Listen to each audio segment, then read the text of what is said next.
I'm Becky Beasley. I'm a Professor of Fine Art at Goldsmiths. Still life as a genre was one of my first loves, and I think that this intersection of objects and spaces of the everyday and how one can inhabit them. This year I'm working in an ongoing way on for an exhibition, a touring exhibition, which will happen in 2026 and beginning of 2027. The show is called A Gentleman Part 2, 1975 to 2029, and a project that is allowing me to continue to explore a way of approaching the idea of a figure. Previous exhibitions have also been oriented around the idea of a figure through the titling. So The Gentleman, which was the first sort of iteration, and then that was followed by an exhibition I made called Depressive Alcoholic Mother in 2018, and then in 2021 I made a show which was called HSP, or Promising Mid-Career Woman, HSP being an acronym for Highly Sensitive Person. And with each of those projects, on arriving, the figure kind of literally becomes a kind of ground in the form of linoleum floor works that I've made. And Depressive Alcoholic Mother and Highly Sensitive Person both begin with a sort of atrium space, which has been laid with a linoleum floor, and set into that is a 1 metre circle with the word of the title to show the figure. So on that sort of arrival, and in a kind of atrium, so it's sort of like a preamble, like an entry threshold kind of space, sort of continuing that journey. And very much part of that was my receiving a late autism diagnosis in 5 years ago now, nearly, and beginning to understand and be able to sort of reflect back on my relation to practice as an autistic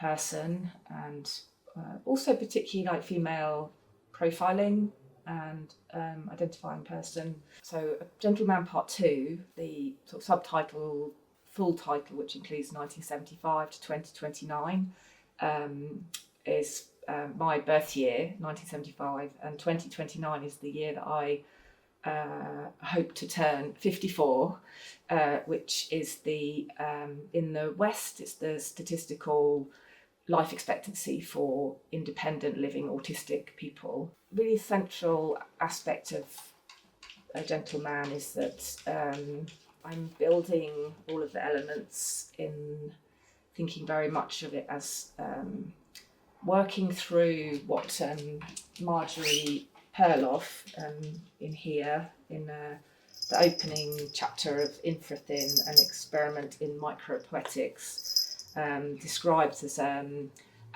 portrait illisible, an illegible portrait.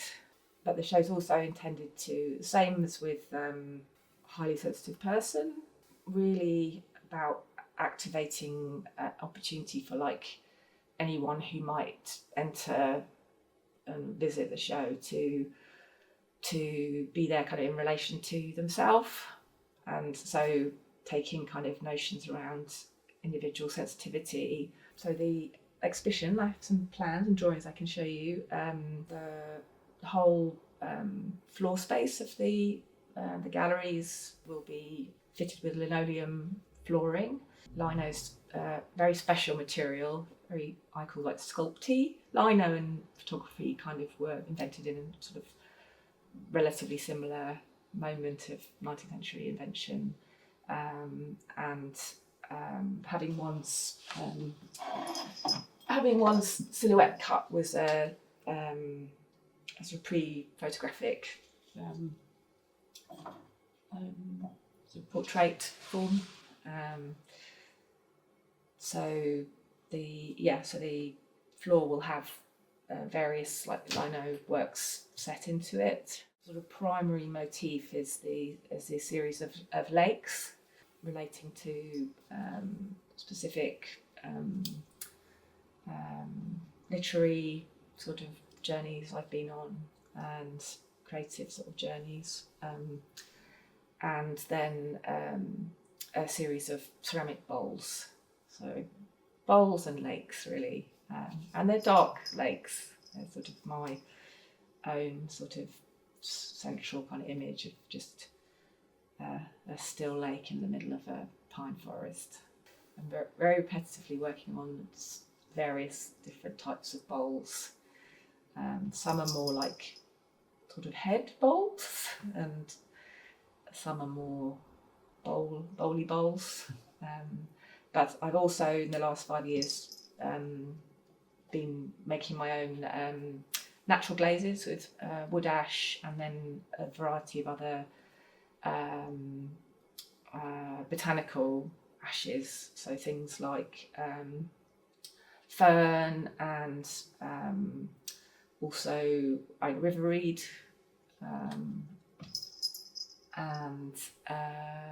and then wood ashes, which come from initially came from a local wood-fired pizzeria, and then now come from some forester friends and other people who have regularly have fires and create ash. So I think this asparagus photo is going to be like the sort of central like figure. Mm-hmm. I'm making some text which I'm planning to embroider onto the back of some t-shirts. Mm-hmm. And this I've researched to find a new typeface, and their work is all based on using historical material from civil rights movement and activist movements, and kind of rethinking. So this was Bayard, who was a really important activist, and with the typeface there's also like a little history.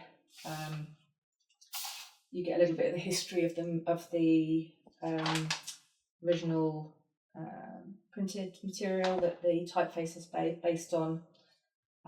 But Bayard was a really important advisor to Martin Luther King. Anyway, so in his honour, Vocal Type has created this typeface called Bayard. So for me, this like finding this vocal type. So all of the typefaces that have been designed by young designers for the company are all based on really kind of interesting research. So this is the typeface then, which I'm going to be using in several ways as part of the show. So the show will go from Quad in Derby to Blue Coat Liverpool, and then will end early 2027 at John Hansard Gallery in Southampton.